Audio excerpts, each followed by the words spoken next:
postur dan gayanya masih sama loh, tepuk tangan sekali lagi. Wah, apa sih yang paling membedakan ketika tampil di era dulu dan sekarang bagi seorang Mel Sandi? Karena aku udah berkerudung ya. Dulu guling-gulingan di panggung saya udah nggak bisa mbak. Malu sama anak dan cucu. Oh gitu. Kalau dulu mbak naik speaker, guling-gulingan, nggak bisa diem gitu. Lihat sih dulu waktu di rumah, oh ya Mel Sandi kayak gini ya. Iya, gitu. karena lagunya lagu-lagu metal kayak Whitesnake. Kalau dulu sebelum punya album ya. Oke. Whitesnake, Led Zeppelin, Van Halen kayak gitu-gitu. Jadi nggak bisa diem di panggung. Euforianya udah beda aja gitu. Udah beda ya. Wah, Iya. itu ternyata banyak fakta-fakta yang kita baru tahu nih dari Mbak Mel. Tapi kita juga udah kumpulin fakta-fakta lain nih tentang gitu. seorang Mel Sandi. Gian, silahkan. Tepuk tangan buat Gian, spesialis fact check kita. Kita akan mulai fact check kita malam hari ini. Kita mulai dengan pantun seperti biasa. Nanti kalau pantun bilang apa? Pergi haji, pulang jadi tersangka. Cakep. Pas ditangkap belum mandi. Cak. Ayo kita kakak-kakak, kita fact check. Teh Mel Sandi. Kita mulai. Fakta yang pertama, silakan. Saatnya fact check. Awalnya ingin menjadi penyanyi pop, bukan rock. Betul Teh? Iya, awalnya. Awalnya, kenapa? Kenapa pop? Karena waktu itu kan sering ada festival pop ya sebetulnya, tapi nggak pernah menang gitu. Oh berarti suara saya nggak cocok di situ. Kalau dalam arti mau jadi penyanyi pop karena belum mengerti penyanyi rock itu seperti apa, belum tahu. Karena masih waktu itu masih SD SMP lah. Tapi bukannya dari dorongan ibu yang terinspirasi dari Niki Astria? Dulu ibu terinspirasi sama Bacica Kuswoyo. Oh, malah Iya. Cica Kuswoyo. Iya, nah terus karena festival pop nggak pernah menang, udah 10 kali masa saya ikutan. 10 kali? Iya 10 kali saya ikutan nggak pernah menang, cuman sampai final aja. Setelah ada pertama kali di Bandung diadakan festival Lady Rocker, lagu-lagunya Teh Niki Astria. Oke. Nah aku ikutan, sampai ibu saya, nah kayaknya ini deh lagunya mungkin. Diajarin sama mama kan, suruh dengerin lagu ini. Yaudah aku ikutan, dengan PD-nya, aku pada sebenarnya orangnya pemalu waktu itu kan. Kelihatan sih, kelihatan ya. Akhirnya dapat juara. Karena kalau aku bukannya sombong ya, karena aku lihat kostumku emang paling beda dari yang lain gitu. Paling heboh ya, paling heboh ya. Akhirnya aku semangat mas, apalagi ditambah juara kan. Ya. Juaranya sampai 2 kali mas, Bandung Raya sama se Jawa Barat. Terus ikut lagi se-Indonesia versi Log Selebor itu kan. Ya. Sampai aku diajak recording sama Mas Log yang menghasilkan lagu Biang Lala itu. Luar biasa. Fakta berikutnya. Nah ini dia. Menggabungkan musik rock dengan musik tradisional. Setelah lepas dari Mas Log Selebor, aku ikut gabung sama grup Ki Ageng Ganjur. Oke. Nah itu Ki Ageng Ganjur kan musiknya musik tradisional. Iya. Iya. Kita pengen denger Teh. Iramanya gambus ya, dangdut gitu Gambus. ya. Tapi aku nyanyinya sholawat. Boleh kita pengen denger Teh. Kayak gini, Sholatum minallah wa salam alal Mustafa mad syarifil maqam. Nah, gitu. Berikutnya ada dakwah dari Gus. Gak ada. Beda. Enak banget, syahdu banget dengernya. Oke, kita ke fakta berikutnya. Oke, karya yang diundang hingga ke mancanegara. Pernah diundang ke Hong Kong udah 5 kali, ke Doha, Qatar, terus ke mana lagi ya? Ya itulah, cuman sebatas itu aja. Luar biasa. Saya terakhir ke Hong Kong tuh TKI saya. Ya banyak TKI banyak. Oke, masih ada fakta lagi berikutnya. Kostum rock ikonik dari Teh Mel Sandi ini ternyata dibuat sendiri oleh kedua orang tua. Iya benar. Karena tidak mampu membeli kostum panggung. Mama tuh sampai belanja ke pasar itu, sampai bawa beli rantai meteran. Sama itu mas, bikin baju kulit tapi kulitnya imitasi. Karena waktu itu belum punya duit kan. Oke. Ibuku. Nah, terus ibu tuh kepengen kayak di majalah seperti Aerosmith, Bon Jovi gitu ya. Oke. Ada spike-nya kan. Oke. Ini spike-nya digimanain ya kata papaku. Nah papaku yang ini mas, nakolin, aku ya kalau bahasa Sundanya Nakolin. itu sepaknya ditakol mas. Iya. Maksudnya ada alatnya ya. Palu.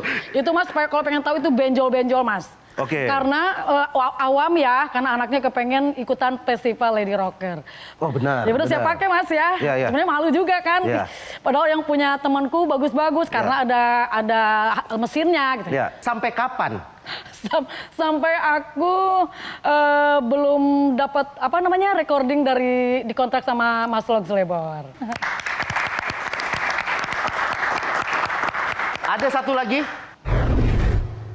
Pernah tertipu di awal karir dan tidak dibayar sama sekali untuk satu album. Maksudnya kok bisa sampai ketipu tuh awal perkenalannya dihipnotis atau gimana teh? Awalnya ini mas. Iya, kita nggak saling kenal. Diajakin Ayo, pencipta lagu rekaman. mas dari Bandung. Oke. Menuju Jakarta. Terus ya sebetulnya lagunya nggak enak sebetulnya. Tapi kan aku berhubung batu loncatan untuk bisa recording ya iyain aja gitu lagu yang nggak enak itu kan. Ke Jakarta berarti? Iya di Jakarta tidur di studio rekaman mas, nggak di hotel. Oke. Aku terimain aja gitu ya. Ya udahlah mungkin ini rezeki aku cuman segitu gitu kan. Aku recording 10 lagu lah mas, 10 lagu. Pulang aku tanya, nih honornya mana? Oh udah diambil sama pencipta lagunya, katanya gitu. Ya, aku pulang dengan nangis kan. Ya saya bilang capek-capek deh 10 lagu saya recording nggak dapat sepeser pun. Berapa lama proses rekamannya pada waktu itu? Iya sehari 1 lagu aja. Kayaknya lama juga. Dikasih makan nggak teh? Makan beli sendiri. Tapi aku penasaran ketika di usia 16, 17, 18 sudah mulai terkenal.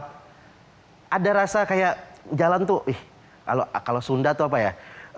Wah aing nih gitu kayak orang udah mulai ngeliat gitu terkenal ya kan udah terkenal kan anak muda pasti kan minimal dagu tuh naik dikit lah 2 cm kan ya. Kalau aku mas dulu karena rambutku seperti tadi tuh ya, kayak punk rock gitu ya. Ya. Jadi orang mengenali aku meskipun dari belakang tuh orang udah ketahui ini Mel Sandi deh kayaknya gitu kan. Tapi aku biasa aja, maksudnya ya meskipun orang udah kan aku besarnya di Jawa Timur ya karena Mas Log Slebornya kan Jawa Timur. Jadi pas sebelum album yang Lala keluar itu, aku kan pergi naik bisnya estafet mas. Karena bapakku kan kondektur, jadi Bandung menuju ke Surabaya itu naik bisnya estafet. Itu orang udah pada tahu saya gitu, Mel Sandi ya katanya. Oh iya, saya bilang diliatin korannya hampir tiap hari ada terus di surat kabar Jawa Timur. Akhirnya saya bilang, kata Mas Log, kamu kenapa naik bis itu? Ya saya bilang belum pernah ke Surabaya. Padahal ada kereta api gitu ya. Ya saya ya udah apa adanya aja mau gimana lagi. Terus tidur di studio rekaman kan gak di hotel. Tapi aku jalanin aja waktu itu tapi nggak dibayar gitu loh. Hampir putus asa ya tapi ibuku masih tetap menyemangati aku untuk tetap mau rekaman. Aku kasihan ngeliat bapakku kan kondektur bis ya. Oke. Setiap pulang pasti sesak, asmanya kambuh. Terus aku berapa bulannya belum bayaran sekolah. Jadi rasanya aduh kayaknya aku harus bangkit lagi. Jadi semenjak aku ketemu Mas Log Slebor itu mulai perekonomianku mulai membaik. Jadi aku dikasih rumah sama Mas Log pindah dari pemukiman padat gitu sampai dikasih kendaraan kayak gitu-gitu. Jadi terobati ya rasa kasihan saya sama kedua orang tua, terus bapakku yang jadi kondektur suruh berhenti bekerja. Luar biasa perjalanan hidupnya dari Teh Mel Sandi. Lika-likunya di usia muda tetap bisa menjaga kan nggak kalau di zaman sekarang ya 18 tahun dapat fame. Tinggi sekali dagu. Tinggi sekali. Itu dia tadi fakta-fakta dari Teh Mel Sandi. Kita kembali ke Kayo. Thank you Gian. Silakan Gian. Tadi yang saya lihat adalah Kamel rocker banget sampai sekarang. Bagaimana menyelaraskan kehidupan religius dengan kerockeran seorang Mel Sandi? Karena kan kita tidak bisa pungkiri ya kehidupan dunia rocker itu kan sangat sekuler, itu sangat bertolak belakang. Gimana menyeimbangkan itu? Lihat situasi aja, kalau lagi pengajian dia pakai baju pengajian. Ini aku seperti ini ya kalau pas acara begini aja gitu. Kalau di rumah seperti ibu rumah tangga aja pakai daster gitu. Iya sih. Cukup aneh kalau tiap hari Teh Mel Sandi kayak gini. Agak repot ya. Makasan sepatunya bro. Tapi aku mau nanya dong ke Teh Mel. Waktu kan masa remaja 16, 17, 18 tuh enak-enaknya kita berteman, bergaul, main gitu, nongkrong. Tapi udah berkarir, ada yang hilang nggak sih di masa itu? Kan kalau kayak Michael Jackson kan diceritain waktu masa kecilnya tuh, aduh, ada yang hilang dalam hidupnya gitu loh. Kalau dari Teh Mel sendiri, Kalau aku enggak sih, soalnya gaul juga enggak Tetep terlalu jalan? gimana banget kan. Nah, kayak misalkan aku sebelum recording ini kan sering tour ya bareng lady rocker lain kayak Cut Irna, Lady Afisa, Yepi Nabela, Nika Ardila bahkan. Kita tour bareng, kita ketemu sama pemadu bakat almarhum Kang Denny Sabri. Sama Kang Heri Arnas. Jadi kita tuh tour, nah ya ini bintang tamunya seniorku. Mbak Atik Sibi tuh udah senior, udah apa namanya di flyer tuh Mbak Atik Sibi gitu kan. Nah aku cuman penyanyi pendampingnya Mbak Atik. Masa remajaku dihabiskan di situ. Aku mah orang rumahan, maksudnya kuper gitu loh, kurang pergaulan sebenarnya dulu zaman remajanya. kalau nyanyi nggak pakai kacamata, apa rasanya Mbak? Sama itu fotonya kok aku pakai high heel. Jelajahi cara baru mendapatkan informasi. Download Metro TV Extend sekarang.